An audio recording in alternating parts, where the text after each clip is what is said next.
Satu hari lagi kau langkahku, dengan tangan kasihmu kau pegang tanganku Bapa. Satu hari lagi kau buktikan kasihmu, berkat-Mu yang melimpah, ku terpesona.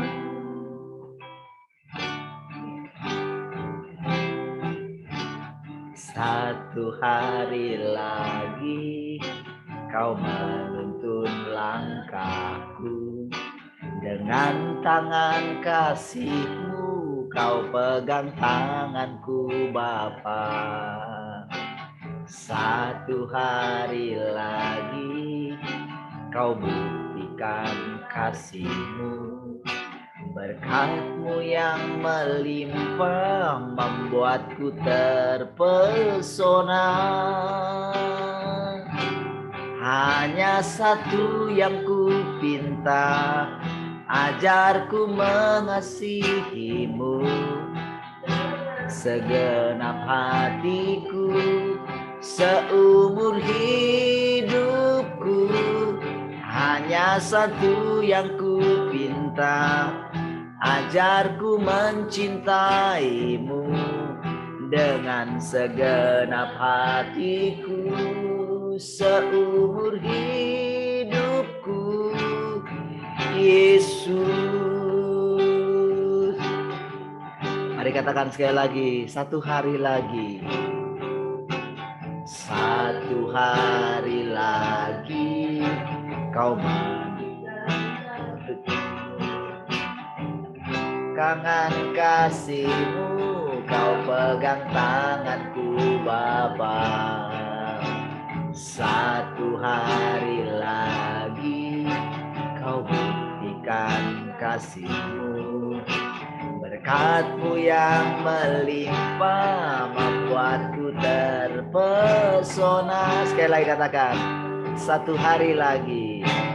Satu hari lagi kau menuntun langkahku, dengan tangan kasih-Mu kau pegang tanganku Bapa.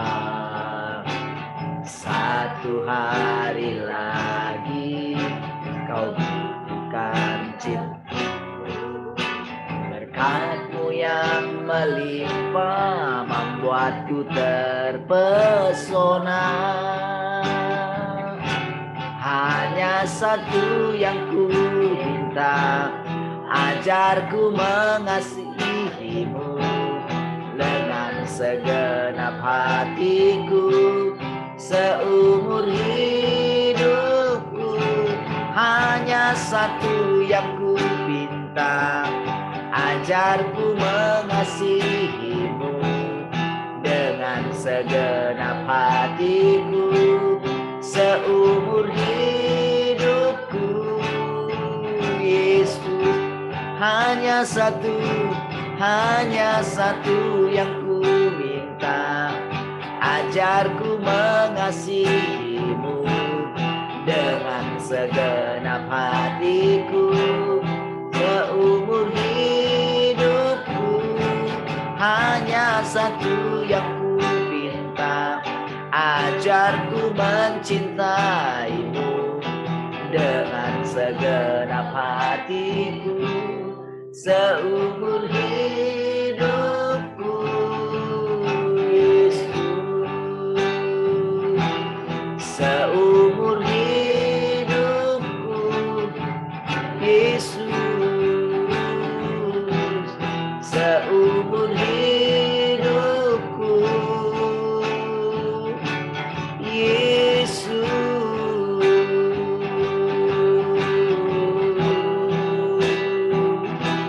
terima kasih Tuhan buat kasih-Mu, kami bersyukur.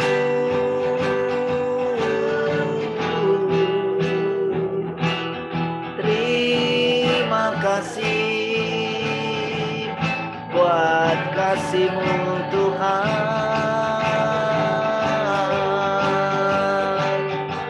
Terima kasih buat cinta-Mu Tuhan,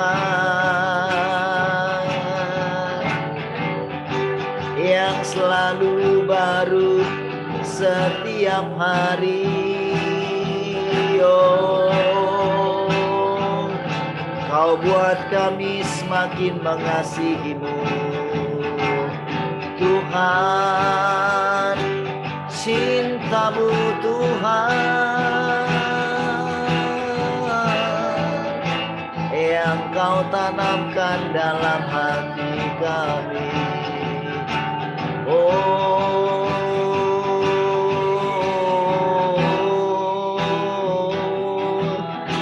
Engkau sangat-sangat baik.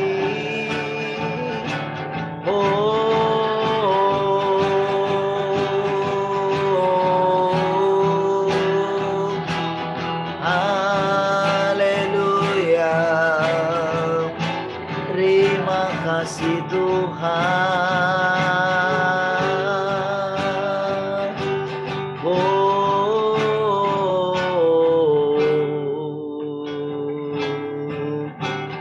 Yesus, aku cinta kepadamu. Yesus, aku cinta kepadamu. Yesus, aku cinta kepadamu. Aku cinta Yesus. Yesus, aku cinta kepadamu. Yesus, aku cinta kepadamu. Yesus, aku cinta kepadamu. Yesusku, aku cinta Kau. Sekali lagi katakan dari hati kita yang paling dalam, Yesus, aku cinta kepadamu. Yesus, aku cinta kepadamu. Yesus, aku cinta kepadamu. Yesus, aku cinta kepadamu. Yesusku, aku cinta Kau.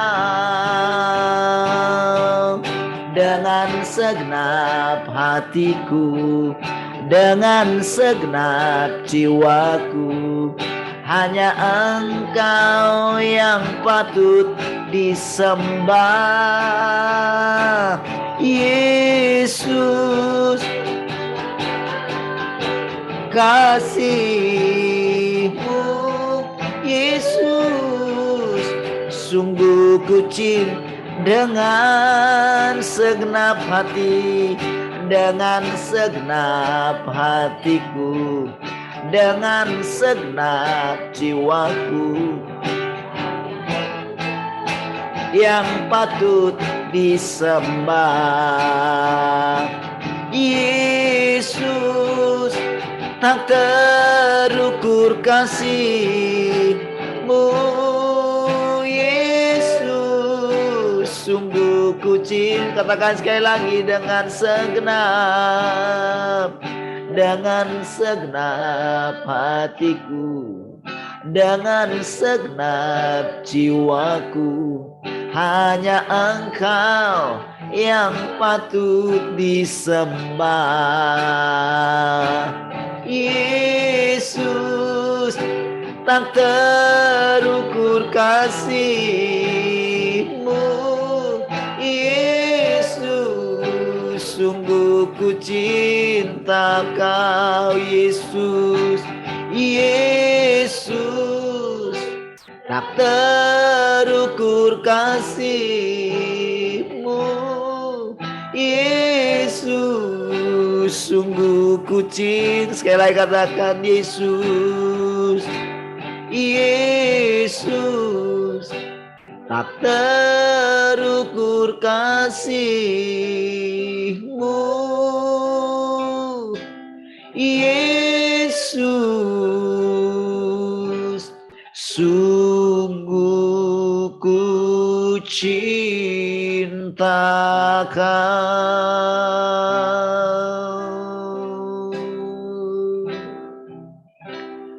Haleluya. Terima kasih Tuhan. Biarlah terus hari-hari yang kami lalui, kasih kami semakin mendalam kepadamu Tuhan. Terima kasih Tuhan, kami bersyukur buat anugerah-Mu, buat kasih-Mu yang Kau limpahkan bagi kami. Biar juga kiranya kasih di antara kami saling mengasihi, saling menguatkan, saling meneguhkan, saling menopang satu dengan yang lain. Oh, di dalam kami mewujudkan kasih-Mu bagi dunia ini Tuhan. Terima kasih Tuhan. Setiap pagi kami boleh merasakan kasih-Mu yang selalu baru setiap hari. Oh, terima kasih. Kasih-Mu melimpah atas kami setiap hari. Bahkan hidup-Mu melimpah setiap hari bagi kami. Terima kasih Tuhan. Kami bersyukur. Terima kasih, kami percaya Kau kembali akan mengajari kami dengan segala perkataan-perkataan. Terpujilah Engkau Tuhan. Haleluya. Mari kita semua yang mengasihi Tuhan sama-sama katakan amin.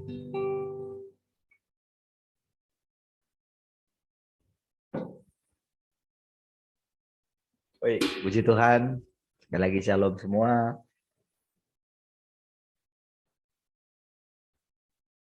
Haleluya. Baik. Adakah yang mau sharing? Dari 52 ya.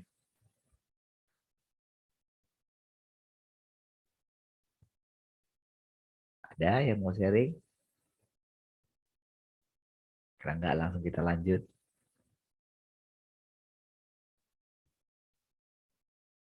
Haleluya.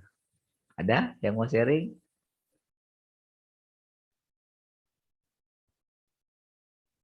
Oke. 1, 2, 3.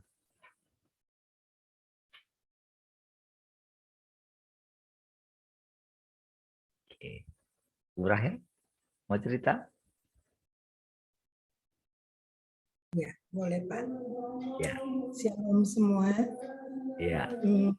Tadi bicara tentang ulang tahun umur segini ya. Terus kemarin saya baru sharing tentang Tuhan itu membawa kita semua tuh bereksplorasi gitu.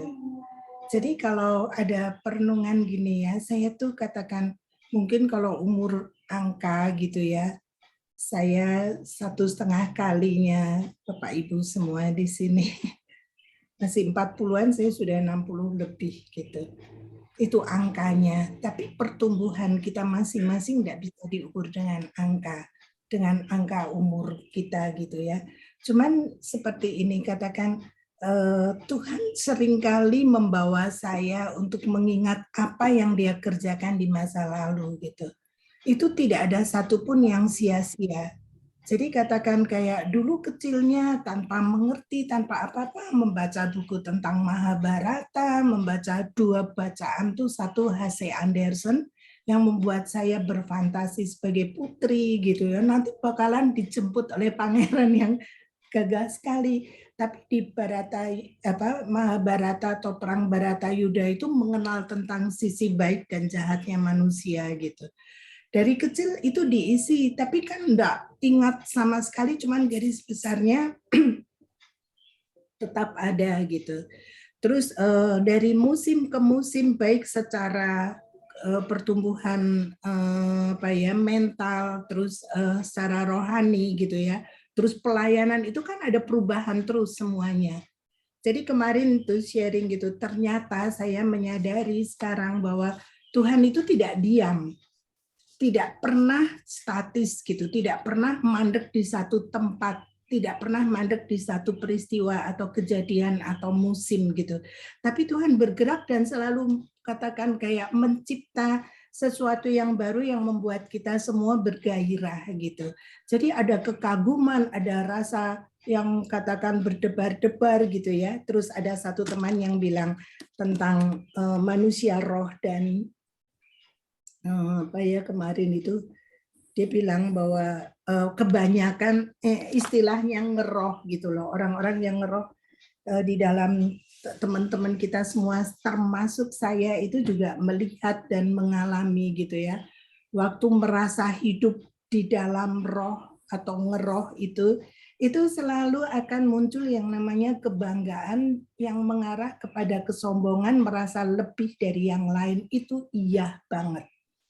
Karena melihat banyak dan saya sendiri mengalami gitu ya, aku bisa, yang lain nggak bisa, jadi aku kan lebih dong gitu. Tapi Tuhan kasih satu peringatan yang bilang, aku juga bisa kok pakai keledai gitu. Waktu di itu perkataan itu masuk itu saya dari kayak melayang di tempat tinggi amblas gitu, turun sampai 0 gitu.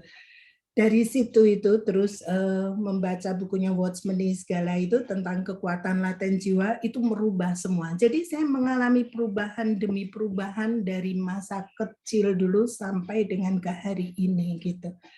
Perubahannya misalkan kayak apa ya, pengertian saya, terus pemahaman atau perasaan saya terhadap Tuhan atau apa itu berubah semua gitu. Kalau dulu menjadikan Tuhan kayak tempat Tuhan itu sebagai sosok yang selalu mensupport dan selalu mengabulkan apapun yang saya mau gitu. Dan itu terjadi kan, kita semua mengalami itu waktu pertama percaya Tuhan atau istilahnya lahir baru tuh doa apa saja dikabulkan, sampai pengertian kita tentang yang namanya doa itu ya minta-minta sama Tuhan gitu. Bukan kalau sekarang pengertiannya yang disebut doa itu adalah kesempatan atau waktu untuk kita bersekutu dengan Tuhan, untuk bercengkerama, untuk bergaul gitu, untuk mendengarkan Dia, mengenali Dia. Jadi ada perubahan terus dari awal dulu mengenal Tuhan. Tadi saya bilang kalau untuk saya gitu ya, antara 40 sampai 50 tahun itu waktunya gaspol ceritanya gitu. Karena terlambat mengerti tentang Tuhan, mulai itu tuh lahir barunya tahun 89. Tapi kalau Bapak Ibu kan enggak kan, sudah katakan tadi Pak Padin 22 sudah mengenal Tuhan, saya 34 gitu. Tapi ternyata tetap saja melihat gitu waktu di dalam pelayanan dipertemukan dengan orang-orang yang sudah sepuh ya, baik bapak-bapak, ada yang hamba Tuhan yang sudah menggembalakan segala itu di usianya yang hampir menjelang 80 itu kayak hilang gitu. Padahal itu satu gitu ya, cuman satu bapak itu. Karena kesakitan yang bertahun-tahun itu membuat dia katakan kayak lepas gitu dari Tuhan. Jadi waktu datang ya itu melepaskan dia dari roh nenek moyang, dia bangkit lagi. Bisa mengasihi Tuhan lagi sampai di hari meninggalnya gitu. Jadi apapun yang kita alami di masa lalu itu ada pelajaran, kalau kita mengamati, kita tanya lagi sama Tuhan. Tapi pelajaran yang tak boleh dipegang mati gitu. Jadi kalau ada apa-apa itu saja yang dipakai gitu. Hanya tetap datang sama Tuhan untuk memakai senjata mana atau perkataan Tuhan apa yang datang saat itu gitu kan. Jadi pelayanan ke orang mati itu tetap loh sampai sekarang. Beberapa waktu yang lalu, sebulan mungkin, ada satu ibu yang telepon gitu ya, dia bilang bahwa anaknya tuh kena ayan gitu, epilepsi. Terus dia cerita ternyata sekian 4 tahun yang lalu kalau nggak salah itu dia dengan satu bapak ustadz sama istrinya, itu ceritanya terima Tuhan Yesus. Begitu terima Tuhan Yesus, dia bakar semua jimatnya. Termasuk berapa puluh nama dukun-dukun yang pernah mensupport sampai bapak itu jadi ustadz dan punya pesantren gitu. Nah, dari situ saya langsung punya pemahaman bahwa ada serangan balik kan, karena si anaknya ibu ini kena epilepsi, terus yang dari bapak sana itu yang kena pertama istrinya. Setelah istrinya anaknya dulu, anaknya jatuh hidungnya patah itu. Malam itu jadi sore dia bakar-bakar, malamnya dua-duanya kena. Terus baru kemudian anak ini sembuh, ibunya yang sakit-sakitan terus selama 4 tahun. Jadi yang kena anaknya ibu yang telepon saya sama istrinya Bapak Ustadz itu gitu. Terus saya bilang ya udah yuk minta maaf gitu, karena saya mendapatkan pengertian di alam roh itu jujur, tidak bisa ada tipu-tipuan. Mau bohong kayak apapun juga nggak bisa gitu. Terus lagi kalau kita sopan, mereka nggak bisa bikin apa-apa. Yang namanya si jahat itu kalau kita sopan atau kita tidak menyiksa, itu mereka tidak bisa lakukan kejahatan. Itu tiba-tiba muncul terus saya cerita gitu. Ya, jadi didoakan Ibu. Saya berdoa untuk Ibu ini. Terus dia bilang, oh saya paham sekali Bu sekarang gitu. Jadi gimana? Kalau mau Ibu bicara sama Pak Ustadz untuk juga melakukan yang sama, meskipun sekarang kita sudah mewakili dia, tapi dia perlu melangkah gitu. Jadi untuk masuk ke situ saya akan cerita tentang dukun yang di Kalimantan ya, yang di daerah Melak. Itu yang satu kelompok gereja di sana tuh kalau doa syafaat tuh menelanjangi roh-roh yang ada di sana itu. Dari cerita itu si ibu itu, oh iya ya saya juga membakar, saya hancurkan gitu. Itu bisa-bisanya dia bisa aku robek-robek, aku apa gitu. Jadi dari mana gitu loh dia bisa ngucapin kata-kata itu gitu kan. Sementara kayaknya itu di RTM aja ya yang aku injak gitu pakai gajah yang bengkak dan sebagainya gitu. Itu kan ide dari Pak Andreas ya. Tapi ibu ini tuh melakukan bersama Pak Ustadz itu. Jadi mereka sendiri.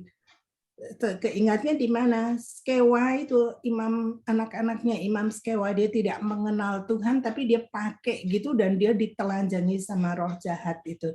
Jadi tetap berlangsung sampai sekarang, tapi hanya waktu Tuhan munculkan kita pakai, kita tahu gitu seperti ini mekanismenya gitu. Jadi perubahan demi perubahan itu membawa saya pada satu pengertian itu, kata Tuhan membawa saya bereksplorasi di dalam keluasannya dia, keluasannya Tuhan di semesta ini gitu. Terus bandingannya gitu ya, kalau seandainya kita tidak melekat sama Tuhan, kempes atau melempem ya, turun gitu. Tapi waktu kita terus melekatkan diri, semakin tua malah semakin bergairah, malah semakin punya kasih terhadap Tuhan, malah semakin kagum sama Dia. Seperti yang kemarin Pak Palin cerita itu tentang takut akan Tuhan dan menjauhi kejahatan, itu nyata sekali. Bisa tiba-tiba enggak ada gitu kayak jangan gitu. Ya kayak mau membalas gitu ya, dikasarin sama tukang ojek gitu. Kayaknya gimana ya, kepengen bilang yang sopan gitu loh ngomong. Kita kan enggak kenal enggak apa, tapi dia bisa bentak-bentak saya. Tapi Tuhan kasih yang lain, kasih minum gitu. Waktu dikasih minum tiba-tiba dia bisa reda dan dia mungkin lihat tuh ternyata orang tua gitu kan. Jadi dia malu sendiri sampai dia bilang maaf Bu gitu. Saya ingat perkataan Pak Andreas dulu, bilang usia itu juga aset katanya gitu. Ternyata ada pengaruhnya Ratna katanya. Kalau semakin kita bertambah umurnya itu, ada sesuatu yang Tuhan taruh di dalam kita. Saya melihat itu sekarang. Kalau dulu-dulu waktu Bapak ngomong saya tidak bisa melihat, tidak bisa memahami atau mengerti gitu, tapi melalui pengalaman bersama Tuhan, apapun yang diperhadapkan kepada kita, itu semuanya baik betul-betul. Tuhan turut bekerja dalam segala sesuatu untuk mendatangkan kebaikan, iya, memang gitu. Jadi kalau kita tidak punya dasar yang jelas tentang perkataan Tuhan yang dikatakan masa lalu, itu pun jadi kita bias, tidak ada pegangan, tidak ada sesuatu yang membuat kita mantap ini Tuhan gitu. Tapi tidak menutup diri hanya di situ, tapi membuka diri untuk Tuhan ngomong apa sekarang, Tuhan pengen apa sekarang, apa yang kau kehendaki, dan itu amazing sekali. Dan itu merupakan, kalau kita bertambah umur ya, itu anugerah betulan.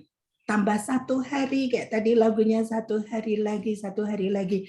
Hari demi hari, kalau kita menjangkau terlalu jauh, tidak kuat. Kalau kita terus saja tinggal di masa lalu, kita tidak ada pergerakan, mati gitu.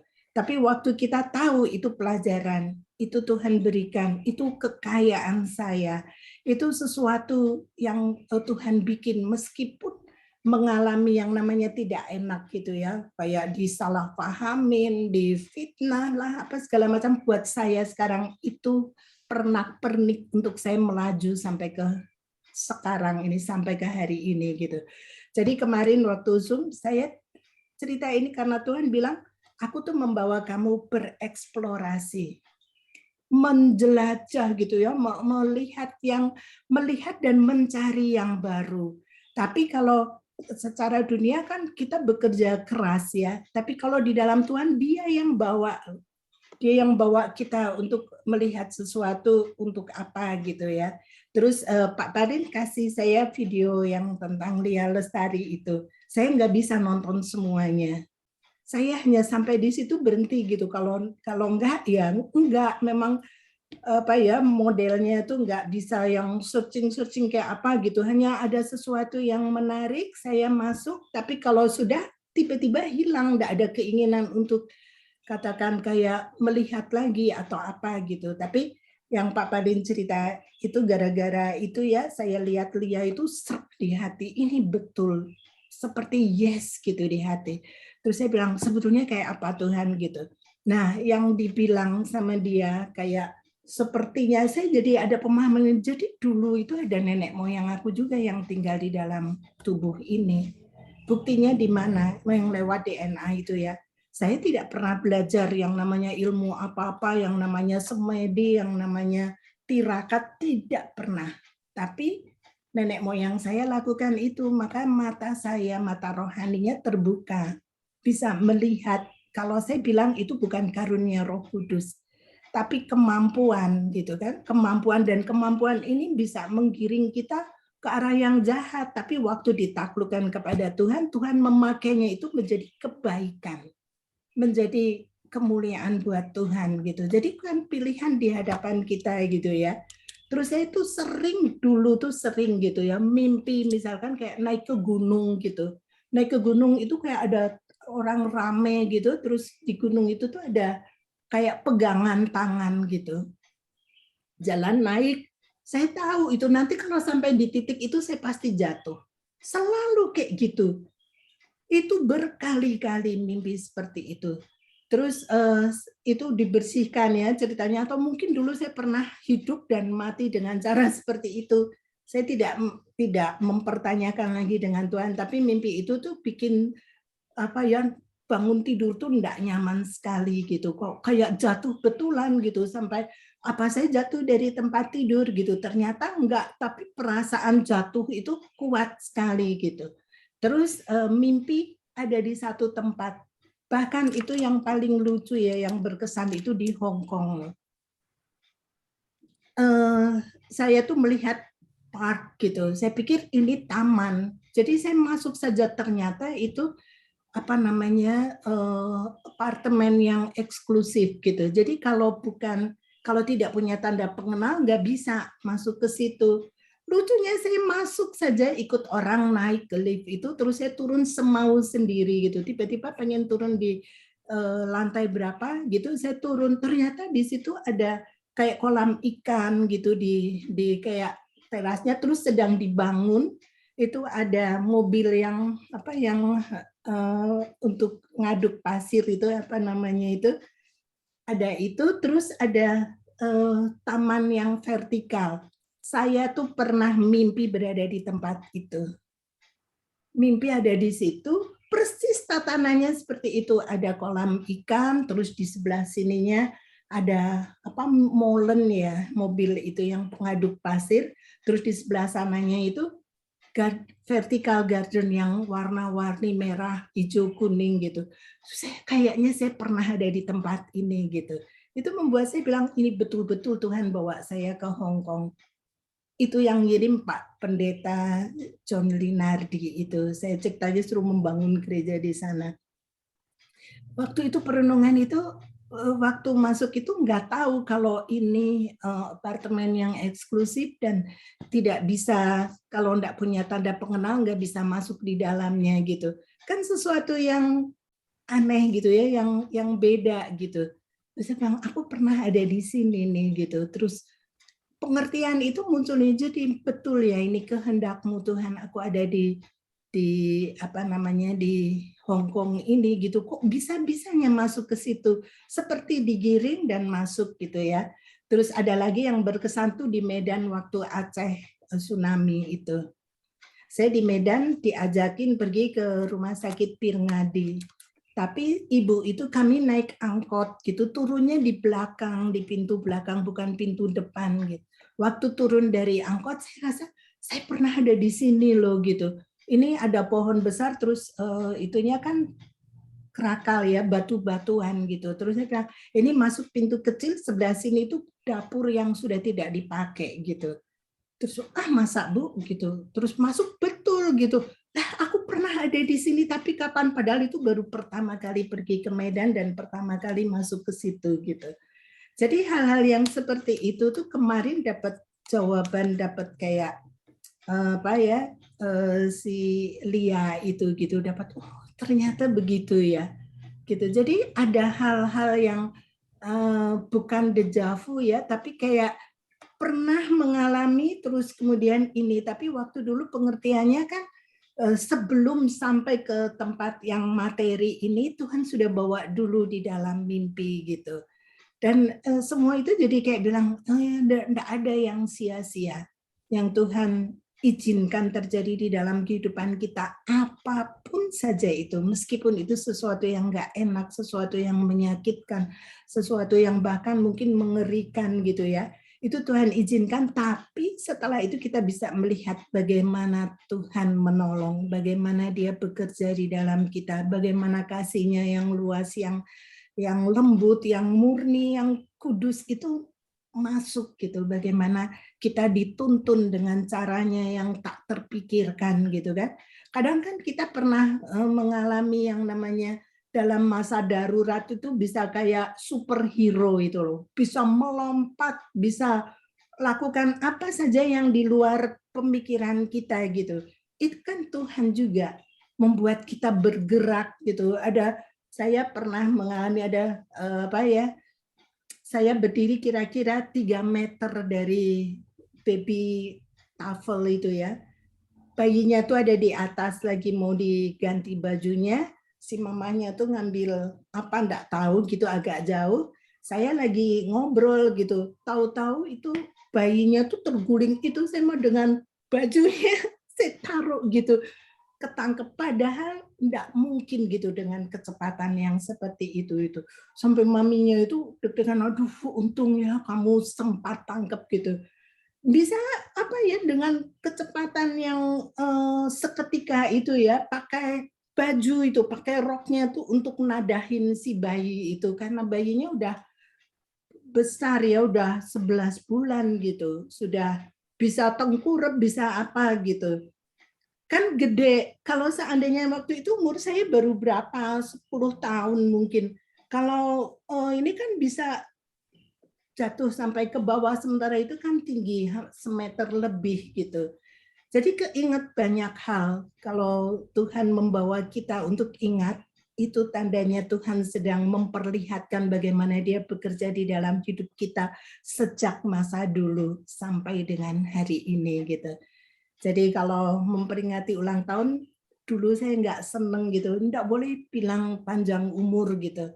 Pokoknya ulang tahun ya sudah ulang tahun aja, nggak usah pakai semoga panjang umur gitu. Tapi sekarang sejak ini pandemi ini ya, jadi pandemi ini membuat saya bersyukur karena saya jadi punya me time yang banyak dengan Tuhan. Dulunya kan enggak, sibuk aja sendiri kayak gitu. Sepertinya itu Tuhan gitu. Sepertinya disuruh Tuhan antara ya dan tidak. Karena kadang Tuhan yang nyuruh, kadang saya yang punya mau gitu.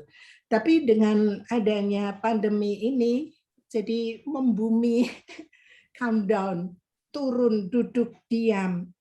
Dan itu yang membuat apa ya, seperti meskipun duduk Tuhan membawa kita tetap bereksplorasi di alam semesta dan juga di heavenly place-nya dia. Jadi itu sesuatu yang kalau sekarang saya bilang bersyukur gitu, kok saya berubahnya banyak banget ya. Dulu saya nggak bisa ngomong, dulu suaranya kecil banget sampai diolok-olok sama Pak Andreas itu. Ada dua, Pak Andreas sama Ibu Gembala saya. Kalau Pak Andreas bilang, ngomong tuh dari perut sini, bukan dari sini, kayak burung dicekek gitu ngomongnya. Saya kan malu banget itu di Batam loh, waktu disuruh baca firman, Bapak tuh ngomong gitu di mimbar. Terus satu lagi Ibu Gembala saya bilang, waktu hadir di satu apa ya itu seminar atau apa tentang pertumbuhan gereja di Indonesia itu, saya dibawa sama Ibu Gembala untuk ikut acara itu. Terus ibu itu bilang, Tante Betsy ya, bilang, wah gitu, kalau ini hamba Tuhan ini turun terus kamu yang naik, itu langsung bes gitu katanya. Suara kamu gini, itu tuh membekas gitu. Tapi buktinya kan menjadi kebaikan, menjadi sesuatu yang mengubah gitu. Jadi kita bisa berubah waktu kita mau. Jadi kata kemarin direkam gitu ya, saya bilang ini bukan saya kayaknya. Ngomongnya kok kayak gitu gitu, kayak yang gimana gitu. Terus dibandingkan dengan sekian lama gitu ya, sekian tahun yang lalu, suara saya enggak kayak gini sama sekali. Beda sekali, sangat beda. Terus banyak hal gitu ya, pandangan dulu saya tidak suka banget sama yang namanya kucing karena dia naik kemana-mana. Sekarang saya bisa sayang banget sama kucing. Waktu kucingnya mati bisa mewek-mewek gitu. Terus banyak hal yang apa ya yang diubahkan paradigma saya tentang kalau hamba Tuhan itu pasti suci hidupnya, pasti jujur, pasti sopan, enggak jorok, itu semua hilang. Saya hanya harus menerima apa adanya, bukan menancapkan statement kepada orang lain gitu. Itu Tuhan bukain gitu. Ini pembuktiannya gitu bahwa ternyata ya misalnya kayak pertemuan-pertemuan dengan para gembala itu bagaimana bisanya di RTM tuh banyak sekali orang muridnya Pak Andreas. Kenapa saya yang ditunjuk? Kenapa gini? Karena Tuhan sedang mengajarkan sesuatu, bukan karena saya melebihi yang lain gitu. Nah, semua itu sampai dengan ke hari ini menjadi satu yang anugerah besar. Bahwa Tuhan tuh membentuk saya dari yang namanya apa ya, yang terkunci sendiri gitu, dibawa melihat semua yang dia ciptakan gitu, bereksplorasi. Kita semua dibawa sama Tuhan kalau mau. Waktu kita mau, dia bawa kita masuk ke areal-areal yang sebetulnya tidak kita inginkan, yang itu tabu buat saya ya. Satu hal lagi ya, dulu kan kita dapat pelajaran tentang barang tumpas ya. Saya pada saat itu tuh punya boneka lebih dari 100. Yang paling saya suka itu boneka yang kayak panda, beruang, kayak gitu. Kalau boneka anak itu paling cuman enggak ada 10 lah, mungkin 5 atau berapa gitu. Tapi saya rawat mereka semua gitu, dan saya khawatir kalau ada anak yang main, aduh nanti bonekaku kotor gitu. Jadi dikunci gitu di dalam lemari, dikunci gitu. Nah, waktu pelajaran tentang barang tumpas itu, saya bilang, aduh aku tuh sayang sama semua boneka ini gitu ya, suka gitu. Tapi memang mengalami yang namanya tidak ada kedewasaan gitu, kayak anak kecil saja gitu, pengennya diladenin, pengennya dimanja, pengennya diturutin, pengennya apa, pokoknya anak kecil yang manja gitu. Terus melangkah gitu ya, sudah Tuhan aku mau nurut gitu. Pertama saya turunin tuh boneka, saya bilang kamu jelek, kamu harus pergi gitu. Itu di kamar, tapi pakai nangis dulu pertamanya ngomong. Jadi bertahap, enggak tiba-tiba saya bisa melepaskan semua. Pertama yang sudah lama, yang bulunya udah mulai kusam gitu, itu yang saya turunin. Terus melangkah lagi saya injak gitu, aku sudah enggak mau kamu gitu, saya injak. Tapi waktu nginjak hatinya nangis gitu. Tapi bilang Tuhan aku mau nurut engkau saja gitu. Sampai akhirnya saya buang sebagian gitu. Harusnya kata yang ibu yang melayani saya itu kan barang itu dibakar gitu. Saya enggak tega untuk bakar, jadi saya buang aja gitu. Waktu buang ada rombongan anak-anak itu lewat, udah berebut seneng. Wah itu saya air matanya banjir. Aduh itu kan aku sayang gitu, aku suka, tapi jadi kepunyaan orang lain saya nggak bisa lihat lagi. Itu masuk sampai ke mimpi loh. Itu mimpi boneka saya yang saya kasih nama Bonnie itu yang paling bagus, yang paling saya suka. Itu tuh untuk bayar hutang gitu. Itu saya sampai nangis sampai terbangun karena seperti itu gitu. Tapi akhirnya gitu ya saya bisa lepaskan semua itu, ditolong sama Pak Karel itu hamba Tuhan yang tetangga itu. Dia bilang, oke serahkan ke saya saja, nanti saya yang handle gitu. Ya sudah, karena saya enggak tega untuk membakar, untuk kayak apa membuang, lihat diambil orang gitu ya. Tapi waktu itu barang tiadakan, saya mengalami pertumbuhan iman, mengalami pertumbuhan bersama pengenalan kepada Tuhan. Itu fakta, itu saya alami. Bagaimana bisa saya bilang itu enggak ada gitu ya. Tapi dengan berjalannya waktu itu saya disekap katakan menutup semua tentang dunia gitu. Lagu-lagu dunia, film, padahal seneng nonton film, bacaan dunia, semua ditutup semua. Itu masa di mana Tuhan membuat saya katakan belajar taat dan diisi dengan kebenaran yang sejati yang dari Tuhan gitu, bukan kebenaran yang di luar. Terus itu muncul paradigma, wah kalau hamba Tuhan pasti dong sudah sopan, tidak jorok, tidak bohong, apa ya, pokoknya yang serba baik semuanya gitu. Itu terbentuk, itu pun diruntuhkan sama Tuhan ya. Tapi tentang barang tumpas itu.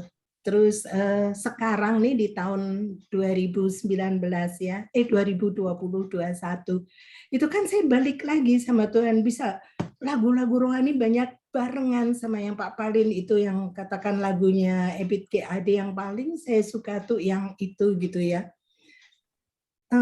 Kita nyanyikan gitu loh, saya tuh bilang aduh Tuhan kok lucu ya gitu. Sekarang yang terjadi apa? Saya punya ini.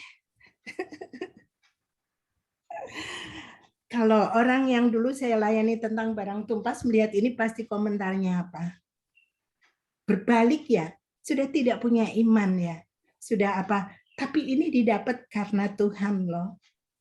Saya tuh bilang, aduh kok lucu ya gitu. Saya punya 2 boneka, yang satu apa yang kecil banget itu kayak souvenir, satu dari apa namanya sepupu ya, sepupu saya yang ada di Tiongkok, dia menikah, terus boneka itu yang pengantin itu bentuknya itu apa namanya itu panda gitu. Dia bilang ini menjadi apa ya good luck-nya dia gitu, dikasih ke saya gitu. Saya enggak tega untuk buang. Jadi saya taruh saja, itu tahun 17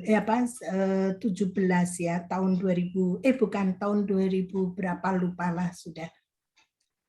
Terus satu lagi dari keponakan saya yang apa ya itu yang baby moon itu, dikasih kotak tisu ada bonekanya biru gitu. Jadi kayak sepasang gitu. Saya simpen itu gitu. Waktu kemarin beres-beres saya lihat kok lucu ya ini gitu. Itu terbit di dalam sini, aku pengen punya kayak Bonnie dulu gitu. Terus saya lihat di apa namanya di Tokopedia tuh ada ini.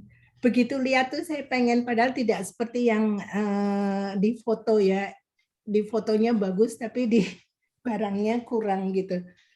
Saya baru setelah barang itu datang, saya bilang, Tuhan kan dulu tentang barang tumpah saya mengalami gini, itu musim yang lalu. Sekarang kamu musim yang baru, aku bawa bereksplorasi kayak gitu. Tak ada yang namanya pantangan yang mati begitu tuh, tidak ada. Pada saatnya dulu kamu memang perlu meninggalkan semua itu untuk kamu bisa mengenal aku. Tapi kalau kamu sudah mengenal, kamu merdeka sekarang. Itu kemerdekaan di dalam Kristus itu. Kemerdekaan di dalam Tuhan yang Maha Kuasa, Tuhan Pencipta gitu. Jadi tidak ada pantangan, tidak ada yang namanya gini-gini. Cuman untuk urusan makanan saya nggak bisa tetap katakan yang namanya babi itu sudah nggak bisa, badan ini menolak gitu. Jadi kalau kayak saudara yang lain kan masih tuh masakannya ada itu, saya tidak bisa gitu. Tapi untuk yang lain misalkan hobi ya nonton film gitu, itu kembali. Terus yang namanya apa ya lagu-lagu itu pertama yang saya suka tuh lagu nyanyiannya Celine Tam itu yang Got Talent, American Got Talent itu yang ada di situ. Itu sih bilang kok bagus ya, top of the world kata-katanya begini. Terus itu yang apa yang Let It Go itu kan kata-katanya bagus gitu, kata-kata yang penyemangat gitu. Saya bilang, waduh Tuhan ya ternyata ya, tapi itu waktu itu memang perlu untuk kita. Waktu di mana kita di skip dari urusan dunia untuk bisa diisi oleh Tuhan. Setelah Tuhan merasa atau melihat kita katakan cukup dewasa untuk menghadapi kenyataan dunia, Tuhan balikin lagi loh. Itu yang saya alami ya. Jadi mengalami perubahan dan dibawa Tuhan bereksplorasi itu pastinya dialami oleh kita semua. Mungkin apa ya, aneh gitu ya. Saya punya boneka kayak gini, udah umur segini pakai boneka itu kan mainan anak. Di dalam Tuhan mana ada? Bukan kayak gitu gitu. Jadi buat saya merdeka betulan sekarang. Saya betul-betul apa ya bersyukur gitu untuk anugerahnya sepanjang umur hidup saya. Kalau apapun juga yang dulu dialami gitu ya, ada keluhan saya yang saya cerita sama Pak Palin bagaimana saya gedabukan gara-gara diperlakukan bagaimana, itu lenyap semuanya. Yang tinggal sekarang ya udah, tapi saya nggak mau ada di dalam apa namanya katakan tatanan gitu ya, sistem yang seperti itu. Untuk pribadinya itu saya nggak apa-apa, nggak ada luka, nggak ada permusuhan, tapi untuk masuk ke dalam sistem yang dia bangun gitu, saya tidak mau lagi karena memang tidak disuruh ada di sana gitu. Jadi itu yang saya alami, nyambung dari ulang tahunnya Mak Yeye ya, kok jadi nyampe ke sini gitu. Tapi pas kan kemarin saya tidak tahu kalau Mak Yeye ulang tahun, tapi sharing di Zoom itu ini yang saya bagikan tentang musim-musim yang kita lalui dalam hidup kita, tidak ada yang sia-sia. Semuanya betul-betul untuk kebaikan kita. Mau itu sesuatu yang sangat mengerikan sekali gitu. Ada satu pertanyaan gini, ada yang mengalami pelecehan seksual gimana? Terus kan ada satu bilang begitu, yang satu bilang puji Tuhan gitu. Saya kan hidup di kampung seperti itu, tapi diloloskan gitu. Sementara waktu itu dia tidak mengenal Tuhan, tapi dia hanya berpikir pasti ada yang mencipta ya gitu di masa anak-anaknya itu. Terus satu bilang itu kamu tidak mengalami itu, aku mengalami pelecehan seksual kayak gitu. Kayak apa? Bagaimana harus menjawabnya? Apakah tetap bilang itu untuk kebaikan? Ya memang iya. Ada apa, tapi dari situ terjadi kan bisa datang sama Tuhan untuk mendapatkan pemulihan, untuk mendapatkan apa ya namanya pelajarannya gitu. Jadi meskipun buruk, meskipun itu merugikan, meskipun itu sepertinya mencelakai, tapi ada kasihnya Tuhan, ada kebaikan Tuhan, ada rencana Tuhan yang indah di balik semua kejadian itu gitu. Jadi ibu ini bilang, oh iya, tadinya dia bilang, saya enggak ngalamin apa-apa, saya enggak ngerti kayak apa Tuhan, apa dari dulu enggak ngerti itu Mazmur 139, enggak ada semua gitu, karena dia punya kepahitan. Tapi justru dengan sharing kemarin itu dia terbuka sekarang. oh iya ya, kalau aku mati selesai di sana gitu. Ternyata kematian bukan menyelesaikan kan, tetap melanjutkan hidupnya kok di alam mati sana, di dunia roh gitu. Jadi waktu sharing ini memang apa ya, harus berani ngomong ya. Kalau enggak akan jadi tersimpan untuk diri sendiri gitu. Tapi waktu disampaikan, tentunya Tuhan sendiri yang akan kerjakan untuk kita masing-masing. Gitu Pak. Terima kasih. Tuhan berkati semua. Baik, puji Tuhan ya. Oke, saudara, eksplorasi ya, bereksplorasi. Nah, saudara, eh, kalau saudara nanti baca semakin dalam dari firman Tuhan yang Maha Kuasa ya, ada banyak hal mengubah paradigma ya tentang semua sebetulnya yang diceritakan itu adalah bahwa Tuhan itu memenuhi segala sesuatu. Gitu. Bahkan di dalam hal yang jahat sekalipun gitu. Ada Tuhan gitu. Ada Tuhan berdaulat gitu. Makanya ketika dikatakan awalnya saya juga sama seperti mereka ya. Ketika kan waktu lagi mereka sungguh-sungguhnya. Jadi saya boleh bayangkan saudara. Jadi waktu mereka berkumpul itu jadi mereka memang benar-benar pada waktu itu mendengarkan firman Tuhan yang selalu baru itu kan kelompok itu saudara adalah kelompok orang-orang yang benar-benar sungguh-sungguh sekali menanti-nantikan Tuhan sebelum mereka istilahnya melihat penampakan Tuhan itulah gitu kan melalui satu orang gitu ya. Jadi mereka itu kan benar-benar adalah orang yang sungguh dan taat dan menanti-nantikan Tuhan gitu. Lalu saudara dalam perjalanan yang panjang ternyata kok pengangkatan nggak terjadi ya gitu. Dan banyak di antara mereka itu rasanya gimana gitu. Kecewa. Terus Tuhan di mana dong? Kok dibiarkan kami seperti ini? Gimana? Katanya kata pendeta kami Tuhan sudah mau datang, terjadi pengangkatan. Kok mengalami seperti ini gitu loh. Apa salahnya kami gitu. Kami sudah mengorbankan harta kami sudah mengorbankan masa muda kami. Jadi ini orang-orang yang benar-benar gitu loh. Istilahnya bukan seperti di tempat kita gitu yang istilahnya jauh dari penganiayaan gitu ya. Masih belum ini. Kalau mereka kan mengalami jelas-jelas penganiayaannya. Jadi membuat mereka sungguh-sungguh tapi kok nggak ada pertolongan gitu kan di mana gitu. Jadi saudara ketika mereka mendengarkan perkataan-perkataan firman Tuhan itu saudara, itu benar-benar wah setiap hari. Oh rasanya mereka mengorbankan diri mereka untuk itu saudara. Lalu tiba-tiba suatu saat datang firman Tuhan yang mengatakan begini, kamu semua itu keturunan eh, naga merah katanya. Wah, itu rasanya itu semua pencarian mereka itu rasanya kayak amblas semua, gitu. Nggak tahu kemana gitu. Ya, pokoknya sudah kamu sampai di sini saja, kamu tidak bisa masuk ke sini gitu-gitu ya. Saya juga merasakan awal-awal ketika lihat gitu. Lalu saudara, berikutnya. Jadi ada banyak itu dari kesaksian-kesaksian juga ya, ada dari yang orang Korea, segala macam di Korea segala. Kan mereka kan sudah ada di mana-mana gitu. Jadi dari kesaksian-kesaksian mereka pada mirip semua gitu. Lalu saudara melihat mulai ke sininya saudara, mereka itu boleh dikatakan justru melakukan hal-hal yang sederhana gitu. Nggak tinggi-tinggi amat lagi. Jadi bagaimana benar-benar jujur,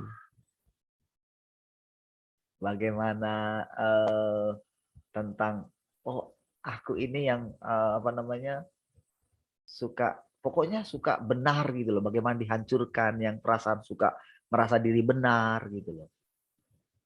Jadi mereka melakukan hal-hal yang boleh dikatakan hal-hal yang sederhana, nggak tinggi-tinggi kali mungkin seperti yang kita dengar gitu ya, yang kita awal-awal baca gitu. Ya. Dan saya juga merasakan gitu ya, saya merasakan bagaimana seperti yang dikatakan tadi, kita melihat bagaimana dalam segala keadaan. Saudara, ketika saya benar-benar tidak tahu, sampai tidak tahu gitu. Karena gini saudara, pada pas saat itu saya benar-benar kok di hadapan Tuhan.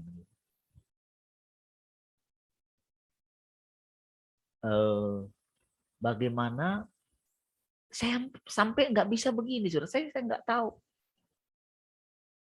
Kok marah, kok Tuhan marah gitu. Jadi sampai rasanya saya itu mau tidak marah gitu. Benar-benar sudah gitu loh, mau tidak marah gitu. Pokoknya saya maunya, pokoknya ngomongnya lembut lah. Karena saya memang terinspirasi sekali ya dengan Pak Andreas. Ngomong lembut gitu ya. Dan saya tahu saudara ketika ngomong keras, saya tahu itu nggak benar juga gitu, nggak selalu benar seperti itu gitu. Karena saya mengerti saudara gaya tentang berkhotbah yang harus seperti itu, gaya bahasa gitu ya. Saya memang pada waktu itu sudah muak dengan seperti itu. Jadi ketika melihat pantai lembut seperti itu, orang bisa dengerin, nah ini yang benar menurut kita.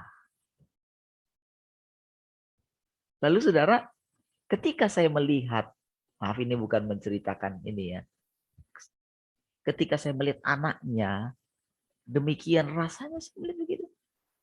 Berarti cara mendidik seperti ini kan nggak betul juga Tuhan. Gitu. Mulai ada di situ gitu. Karena melihat kondisi seperti itu, karena saya berhadapan langsung kan dengan anaknya gitu. Kok dia bisa seperti ini? Kok dia nggak pada waktu itu kan hampir nggak menghargai ya apa yang diinikan bapaknya gitu ya. Sementara kita semua wah sangat menghargai bapaknya. Yang mana nih anaknya sekarang? Dia atau kita gitu. Jadi ketika saya dibawa lagi ke situ, ketika melihat itu saudara, itu benar-benar kalau boleh dibilang sudah sampai seperti ini saudara. Kalau kamu tidak marah, kalau kamu bukan marah ya, kalau kamu tidak berani mengatakan ini gitu, berarti kamu sedang mencari penghormatan manusia gitu. Wah, itu saudara yang buat saya memang pada awal itu saudara memang benar-benar dilema. Itu jujur saudara. Dan saya benar-benar berdoa duduk di kaki Tuhan. Bahkan sampai rasanya itu benar-benar saya sampai kayak mengajari Tuhan. Jadi makanya saya mengerti perasaannya Musa ketika dia itu begini. Ketika dia itu ngelawan gitu loh. Ngelawannya kan gini. Ketika disuruh gitu. Enggak, aku enggak mau gitu.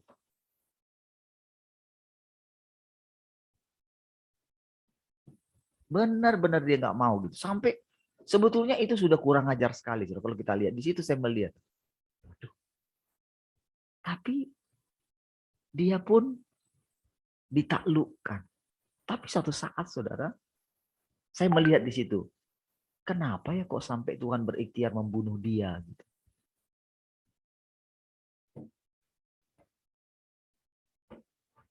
Kenapa dia nggak bisa masuk tanah perjanjian? Gitu. Oh, kalau pengajaran orang mungkin kan dia nggak masuk tanah perjanjian. Oh, begini. Bukan. Itu bukan sekedar penghukuman Tuhan atas dia, bukan. Justru itu yang terbaik untuk dia. Gitu loh.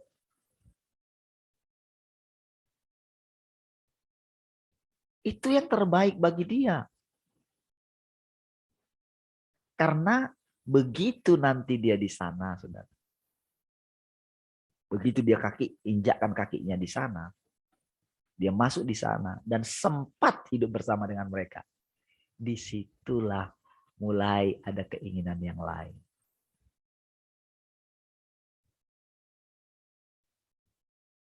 Jadi disitulah dibatasi. Dan di satu sisi, saudara, Tuhan mengajarkan tentang kekudusan yang sesungguhnya. Gitu. Jadi disitulah dia itu benar-benar bertobat. Ketika Tuhan katakan, kalau aku katakan tidak, tidak. Gitu. Nah, gitu. Sebelumnya dia nggak pernah seperti itu sama Musa. Jadi perasaan Musa itu sampai timbul kayak gini. Udah pokoknya apa yang ku bilang pasti Tuhan turut. Dia nggak ada no choice. Tuhan nggak ada pilihan. Kira-kira begitu loh.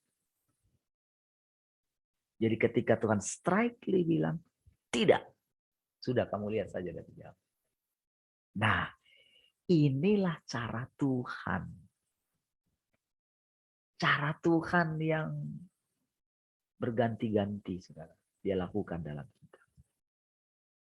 Makanya tadi, saudara, ketika usia kita sekarang, gitu.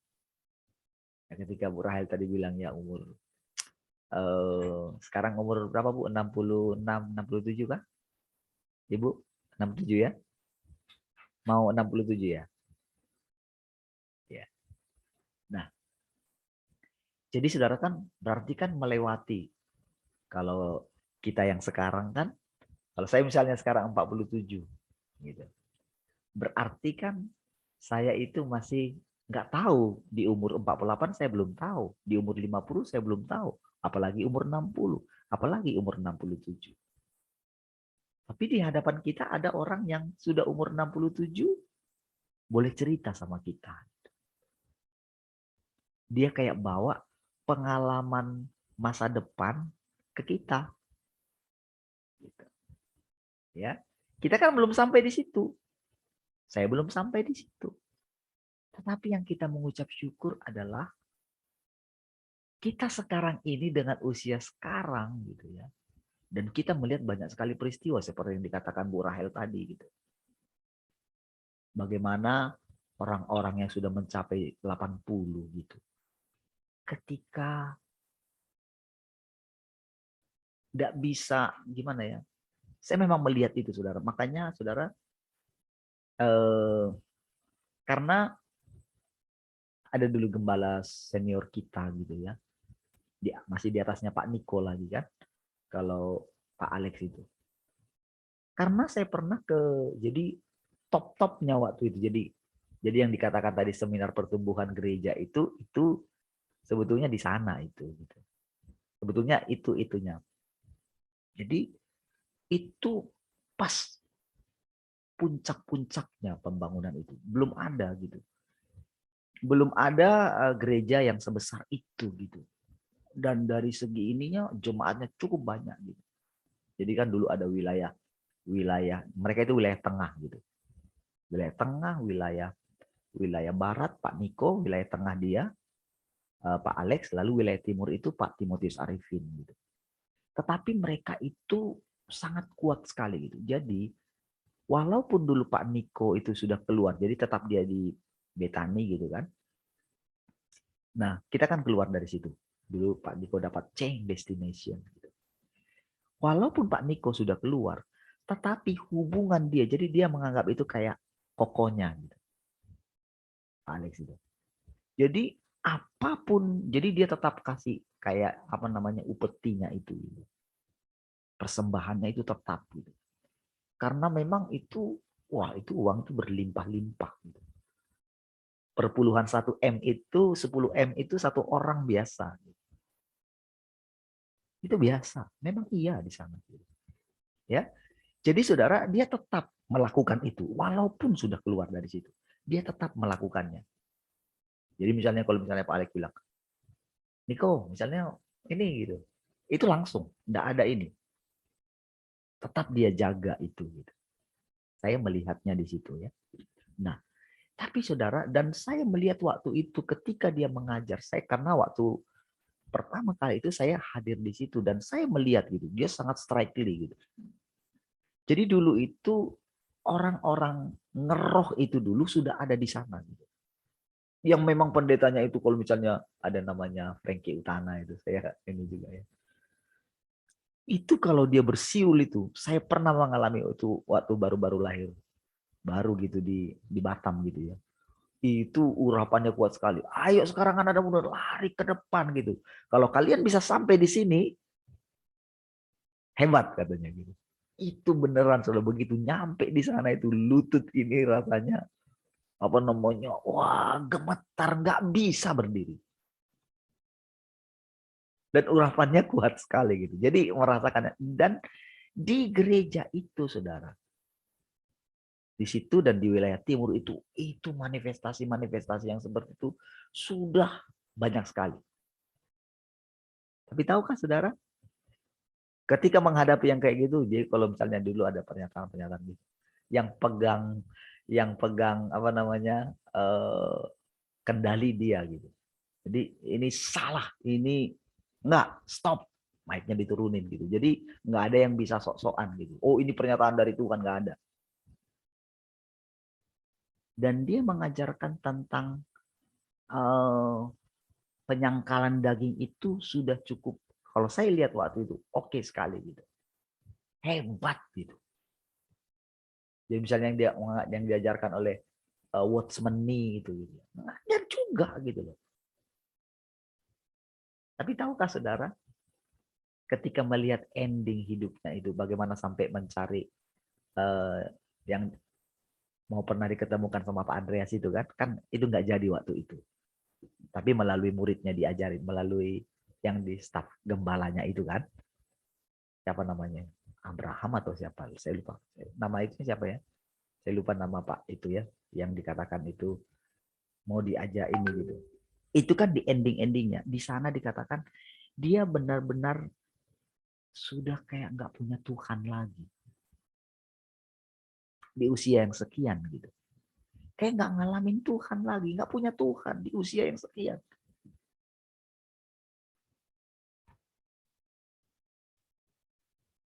Dan kalau dengar tentang bagaimana anaknya tembak-tembakan itu nyata. Bagaimana itu menantunya kan. Bagaimana persis sampai dengan hari ini, bagaimana itu sampai hancur. Boleh dikatakan, ya gereja itu nggak dipakai lagi. Itu nyata sudah. Dan sampai dia meninggal gitu, dia nggak boleh disemayamkan di gereja itu, Pak Abraham itu nggak bisa. Dan terakhir dia juga punya, kalau nggak salah, ya dia punya juga apa namanya, demi masa tuanya itu loh. Jadi ya istrinya mengizinkan, kan masih hidup gitu.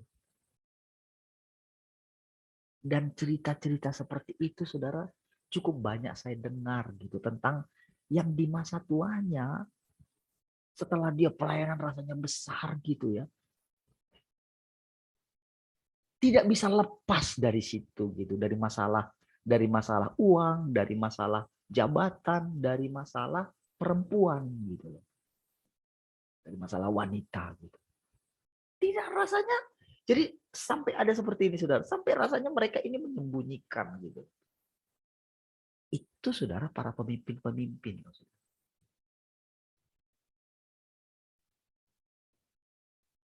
Kemarin kan kasus yang saya cerita dulu yang pemimpin GBI itu kan.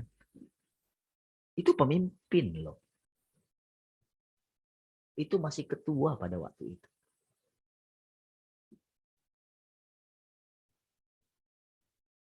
Mengalami di situ, usianya sudah sekian, nggak bisa lepas dari situ.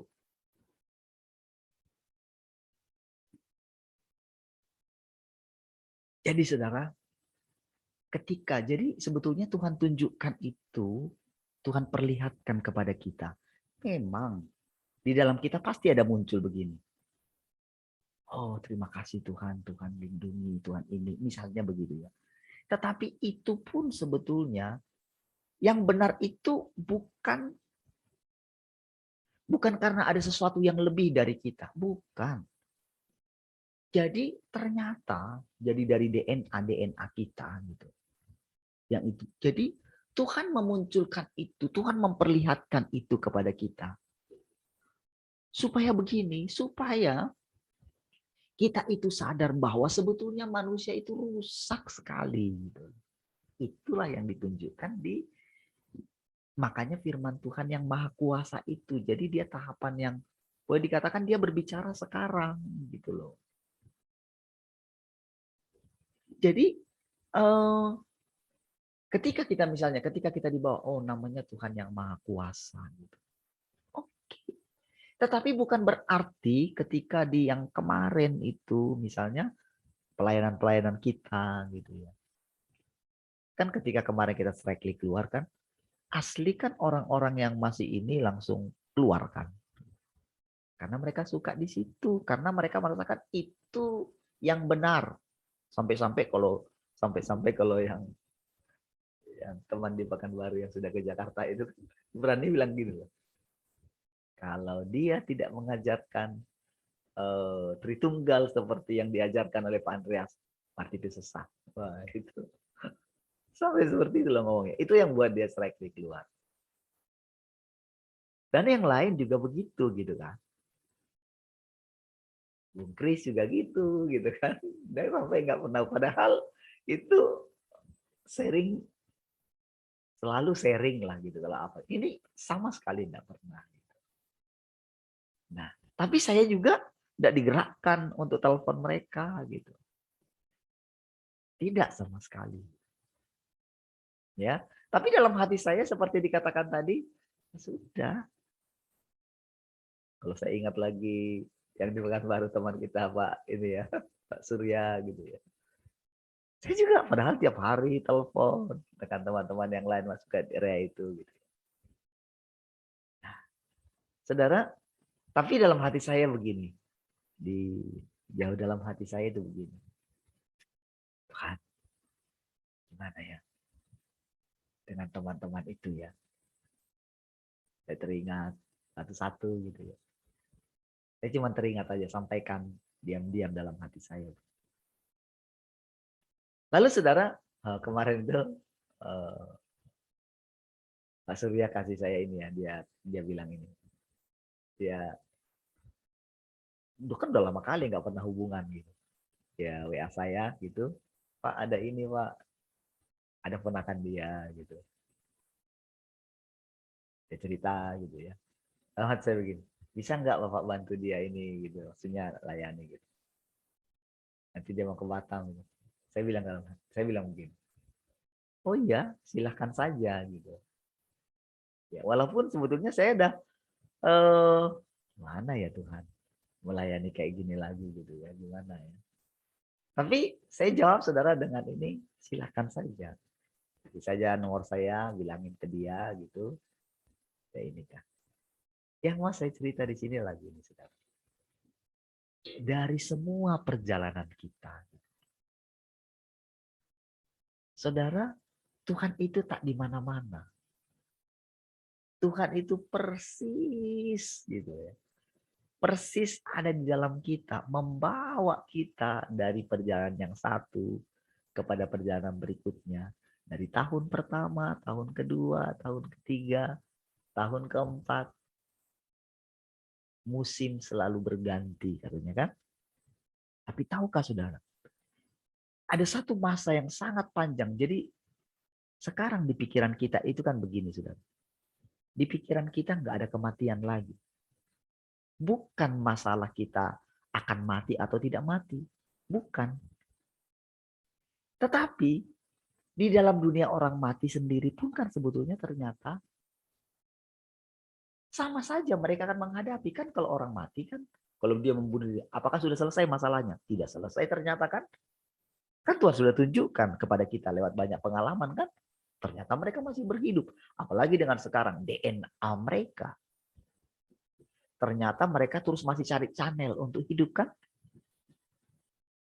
Karena apa? Karena memang kita di dunia orang hidup. Itu bedanya dengan mereka.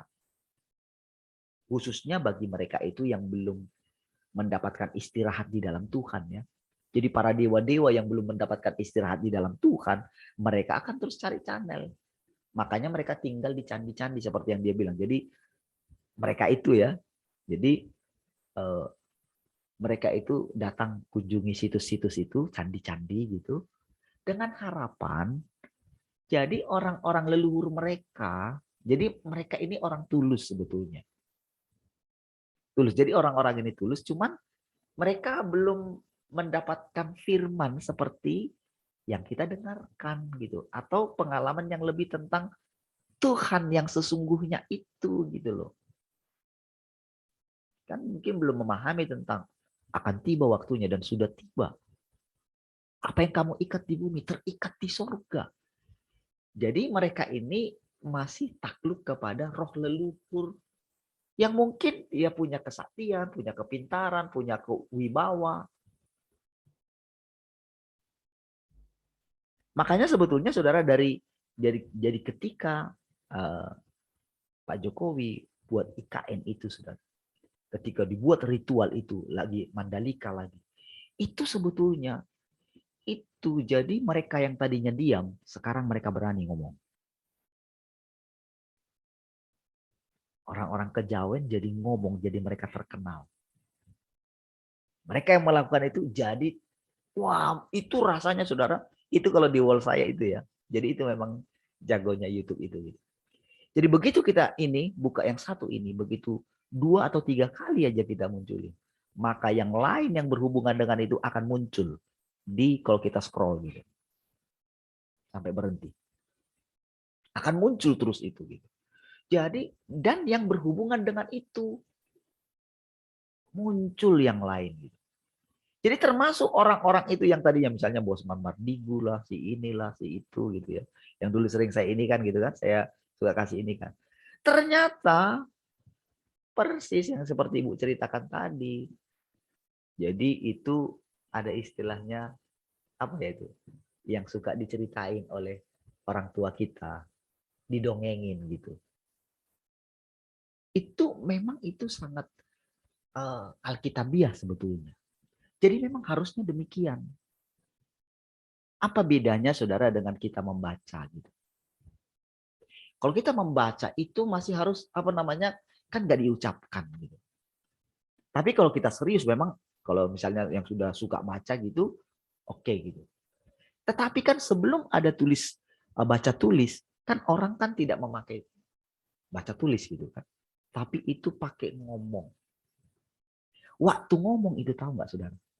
Itu benar-benar saudara itu ada roh di balik ketika dibicarakan, ketika di ini. Makanya ketika diajarkan berulang-ulang kan dikatakan kepada ini. Dikatakan kepada bangsa Israel itu kan, ajarkan kepada anakmu berulang-ulang, berulang-ulang. Ya, gunung. Oh iya, ya. Nah, jadi ketika diceritain berulang-ulang saudara, ketika diceritain berulang-ulang itu lengket di ini di alam bawah sadar.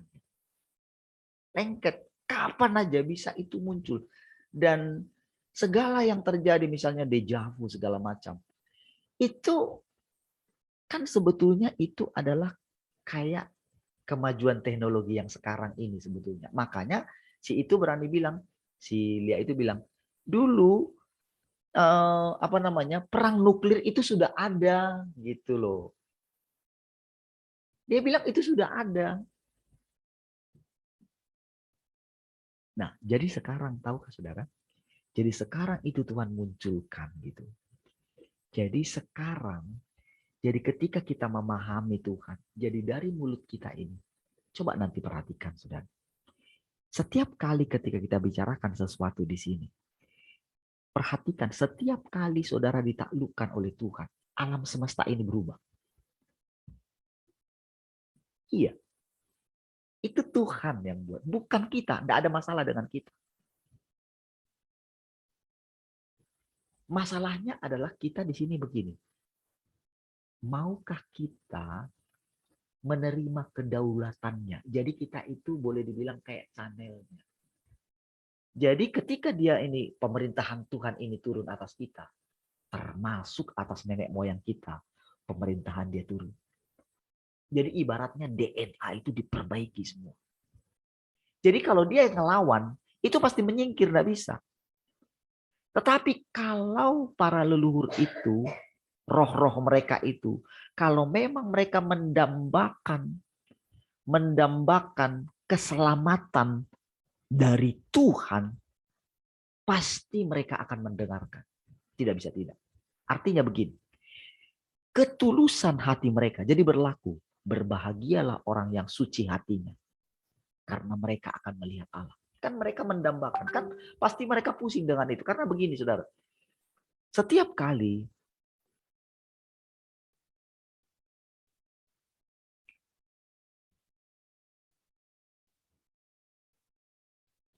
Pak Surya muncul di grup.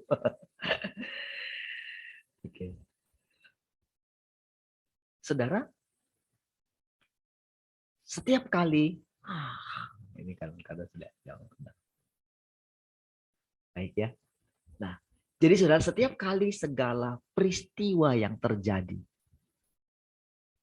saudara, di sekeliling kita. Jadi ketika kita menerima kedaulatannya, ketika kita menerima pemerintahannya dalam kita, maka disitulah itu saudara, jadi istilahnya sekali dia bekerja atas satu orang, itu bisa mencapai banyak sekali. Jadi ketika mereka itu memiliki hati yang tulus, jadi semua yang siapapun di atas kita. Karena gini saudara, karena kan mereka capek juga saudara, bertempur terus. Karena selalu ada orang yang kuat di atas orang kuat gitu loh. Jadi mereka capek aja. Makanya kalau saudara ini kan, saya kemarin lihat si Dautone gitu. Itu kan dia cerita bagaimana dia itu ketika ngelawan, ketika dia menjadi pelindung daripada SBY. Kan dia itu kan ngelawan si Sai Baba dari India itu. Jadi dia katakan dia yang bunuh dia. Itu ada yang kupas itu gitu ya. Nah, tapi dia bilang begini. Dia sudah siapkan untuk, dia bilang ke istrinya pokoknya sudah siap, pokoknya kalau mati ya matilah gitu. Karena dia sudah bertobat tapi dia masih tetap pakai ilmunya yang dulu gitu. Tetapi dia sampai pada kesimpulan, saya harus mundur dari sini. Capek gitu. Karena dia selalu pikir begini, pasti ada orang yang lebih kuat dari saya. Nah, termasuk seperti itulah di sana gitu. Jadi peperangan terjadi juga. Jadi apa yang terjadi di sini saudara? Apa yang terjadi peperangan di dunia nyata ini saudara? Mereka juga itu terjadi di sana, di alam mereka gitu loh. Dan mereka ikut nimbrung semua. Nah, disinilah ketika firman Tuhan disampaikan, saudara. Firman Tuhan yang baru ini disampaikan. Disitulah mereka juga belajar. Mereka lihat. Jadi ketika kita mendengarkan perkataan-perkataan yang baru, ada banyak hal yang sedang terjadi di alam roh. Kita dibawa masuk ke alam yang baru. Jadi saudara, makanya saudara, ketika kita belajar, duduk diam, makan firman, ditundukkan oleh firman. Seperti yang tadi. Disitulah kita merenung. Salah satu ini yang paling kita bisa kita bisa ambil hikmatnya di balik semua ini, saudara. Seperti tadi yang kita katakan dari awal tadi, saudara. Umur kita ketika di usia kita sekarang. Mengucap syukurlah, saudara. Kita boleh mengenal Tuhan seperti yang sekarang. Dan inilah yang membuat kita bergairah setiap hari. Bergairahnya gini, saudara. Terhadap Tuhan. Disinilah kita paham, saudara. Tuhanlah segala-galanya bagi kita. Kita boleh lepas dari dunia ini. lepas dari segala persaingan dunia ini, itu karena kita memandang Tuhan. Artinya begini, saudara. Ya, artinya semua orang-orang itu, saudara. Semua orang-orang mau dia siapapun dia, saudara. Suatu saat Tuhan bawa kita ke mereka. Tapi ingat sekarang, Tuhan yang bawa, bukan kita. Dan ketika Tuhan yang bawa kita, kita mesti menjadi apa ya, boleh dikatakan ya inkarnasinya Tuhan gitu, kemanapun kita pergi, supaya setiap orang boleh ditaklukkan, siapapun dia. Dan seperti inilah si jahat ditaklukkan, bukan dengan peperangan. Baik, saudara, mari kita berdoa. Terima kasih Tuhan, kami bersyukur pagi hari ini. Engkau terus membawa kami semakin melekat dengan Engkau. Terima kasih Tuhan untuk perjalanan hidup kami. Terima kasih untuk anakmu, Mbak Yeye, yang sudah Engkau tambahkan usianya kemarin. Oh, biar kiranya kasih akan Engkau terus berlimpah-limpah atas anakmu ini, Bapak. Atas keluarga ini. Engkau terus membawa keluarga ini semakin melekat dengan Engkau. Terima kasih Tuhan, kami bersyukur hari ini buat anugerah-Mu yang luar biasa bagi kami. Kami boleh melakukan segala aktivitas kami demi kemuliaan nama-Mu. Terpujilah Tuhan untuk selama-lamanya. Mari kita semua yang mengasihi Tuhan sama-sama katakan, amin. Baik, puji Tuhan, Tuhan memberkati.